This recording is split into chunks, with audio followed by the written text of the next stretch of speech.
Bonjour et bienvenue sur cette vidéo de présentation de GPSEM. Donc GPSEM, c'est quoi? C'est un outil de gestion de site internet. On me demande souvent qu'est-ce que ça fait.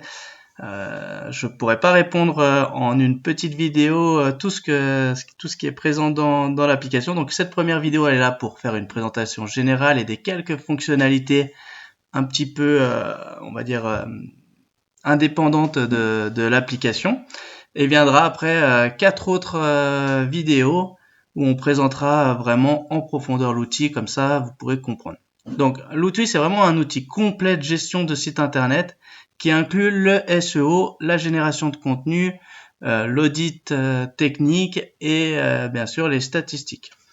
L'idée, c'était un peu de tout regrouper pour pouvoir croiser les données comme on l'avait jamais fait. Ça, c'est un peu l'idée de départ. Ça nous permet de faire des choix plus rapidement et surtout, en fait, on peut faire, au moment du choix, on peut faire des actions de façon automatique. Donc, comment l'interface se présente? C'est assez simple. On arrive sur ce tableau de bord. Donc, ça, c'est la page d'accueil. Ici, on voit nos pages qui sont publiées, brouillons et autres. Si elles sont indexées ou non. Donc là, on voit par exemple qu'il y a 5 pages non indexées. C'est vraiment pas cool.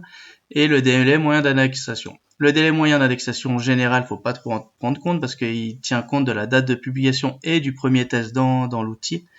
Donc forcément, si c'est des vieilles pages, eh ben, le delta va être très grand. Par contre, ce qui sera intéressant, c'est de voir quand on publie des pages rapidement, si elles s'indexent rapidement ou non. Donc ici, on a le menu qui est lié au site actuel. On peut changer de site en cliquant ici. Je le ferai pas pour pas qu'on voit les sites internet des clients. Sur les prochaines vidéos, je ferai un exemple avec des sites que je peux montrer. Ensuite, on a les tâches.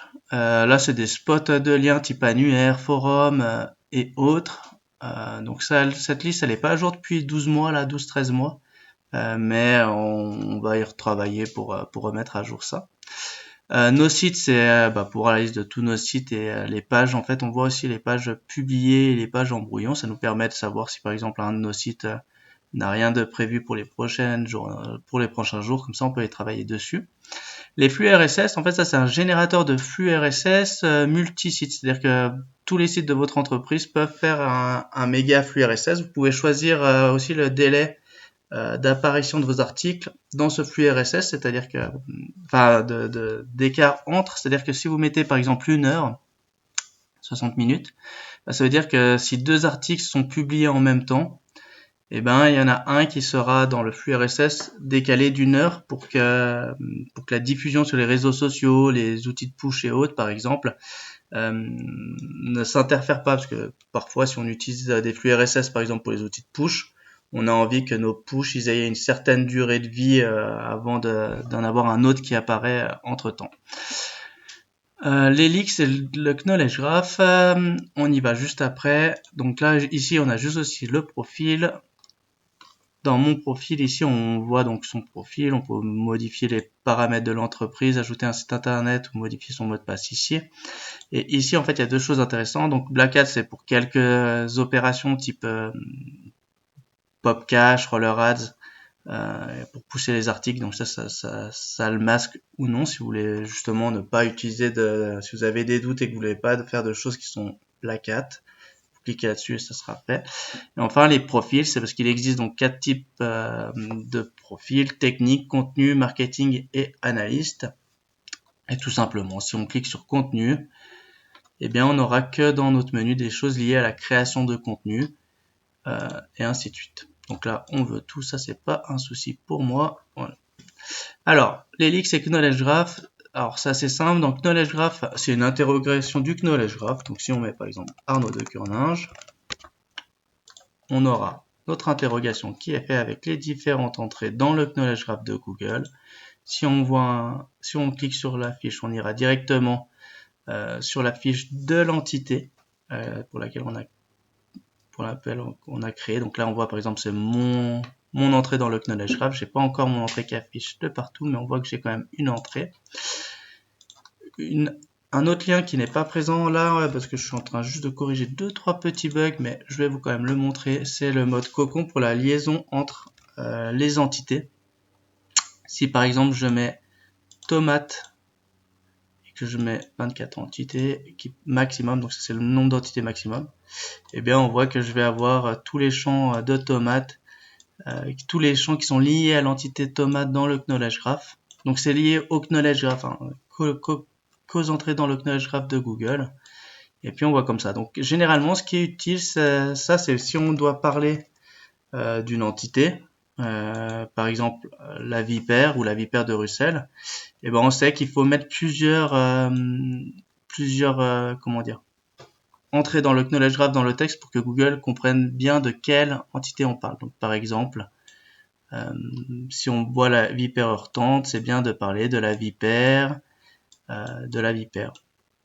Si on parle du vipère au levant, pareil, on voit vipère au pluriel, vipère au singulier, la vipère de Russell, donc c'est peut-être une cousine. Donc voilà, donc il faut vraiment parler de plusieurs entités pour que Google sache qu'on parle de cette entité-là.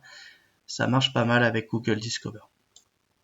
On retrouve d'ailleurs ces entités du Knowledge Graph quand on clique sur les trois petits points de Google Discover, on retrouve toutes ces entités. Alors les leaks, ça c'est un petit tableau spécial que j'ai créé en 3 parties différentes.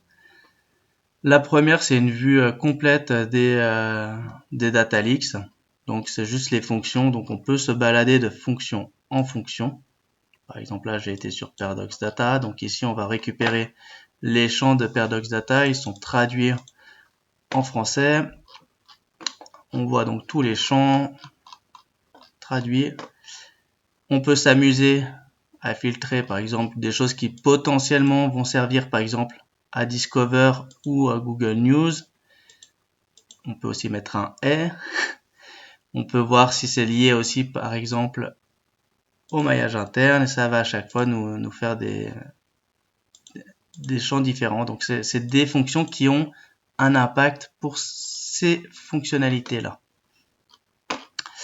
C'est assez intéressant comme ça, mais pour rechercher, c'était pas super encore pratique. C'est une vue qui est cool, ça nous permet de comprendre un petit peu les choses.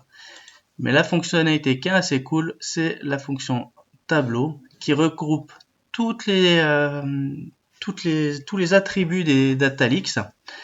Toujours pareil avec une petite description et un petit avis et conseil qui a été généré par IA pour le coup. Mais ça nous permet de chercher des choses en fait. Et si par exemple je tape NavBoost, eh bien je vais avoir des attributs, je sais dans quelle fonction c'est utilisé et j'ai la description.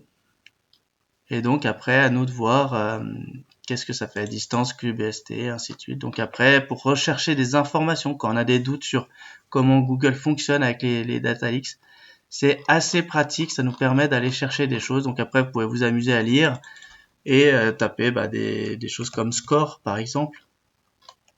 Et là on va voir qu'il y a vraiment des scores différents pour différentes choses, donc ça peut vraiment être intéressant de s'y plonger, pardon. Moi j'aime bien en tout cas aller regarder aussi quand j'ai des idées, voir si c'est la bonne chose, et puis je donne après en référence au client le Google Leaks correspondant. Comme ça en fait ça permet de montrer que je sais de quoi je parle, et puis ça clôt souvent un peu les débats. Et puis ici on revoit les fonctions avec une vue un petit peu différente en remontrant s'il y a des liaisons entre les différentes fonctionnalités. Ça reprend, c'est juste une vue simple de la fonction dans les DataX.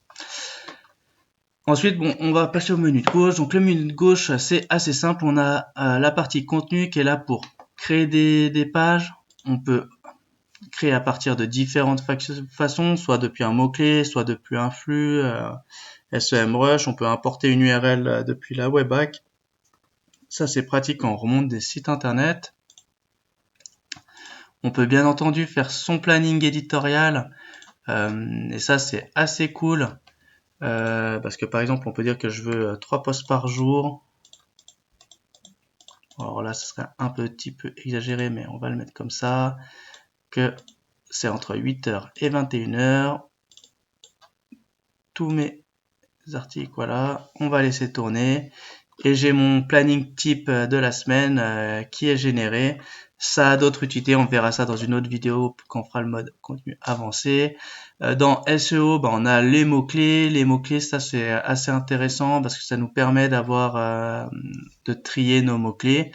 Dedans, ce qui est intéressant également, c'est qu'en fait, on a un mode pour générer une petite analyse sémantique et ça nous fait un petit guide de rédaction comme celui-ci. Rien ne nous empêche après, bien sûr, de retravailler les guides avant de les générer et de générer des contenus à partir des guides. Donc on peut vraiment faire depuis pas mal de modes différents. On a aussi des petites vues pour trier ces pages, notamment l'importance qu'on a tout un système de maillage et d'importance des pages.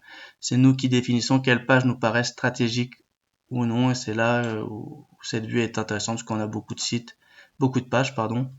Et bien on peut très vite leur dire l'importance. Donc ça, par exemple, ça c'est important, ça c'est pas important, et ça c'est des pages qui ne devraient pas être là. Ici, là c'est déjà trié et c'est OK.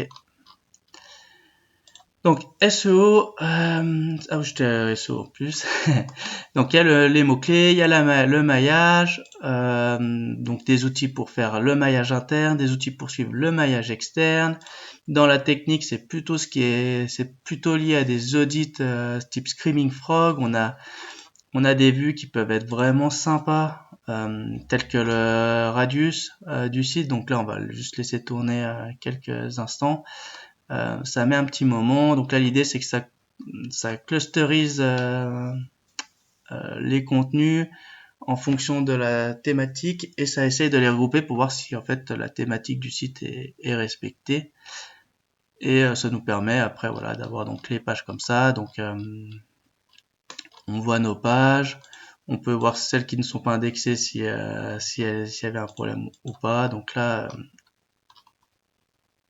on voit que les pages éloignées de la thématique, voilà, c'est les pages mentions et autres principalement. Il y a cette page là, mais parce que c'est une page qui est en Elementor. Ça ne marche pas avec Elementor, il faut du contenu. Donc ça c'est normal. Ça c'est une page non indexée mais pertinente. Donc ça c'était un test.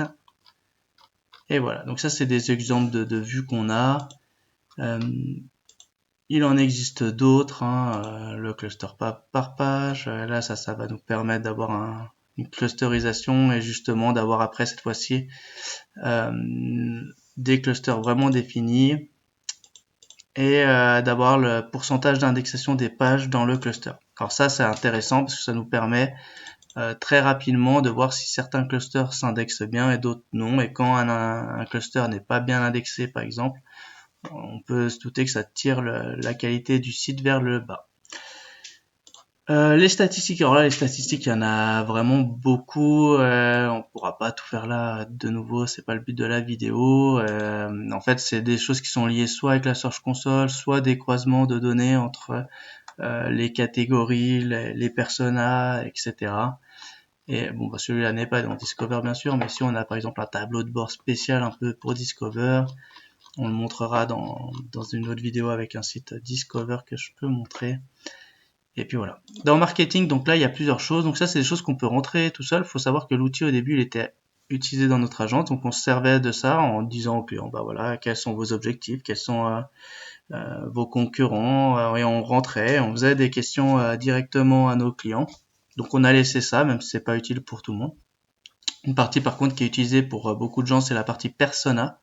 Parce que si on crée nos personas, après on peut les réutiliser dans le contenu, on peut les réutiliser également dans les statistiques et ça c'est vraiment très très intéressant.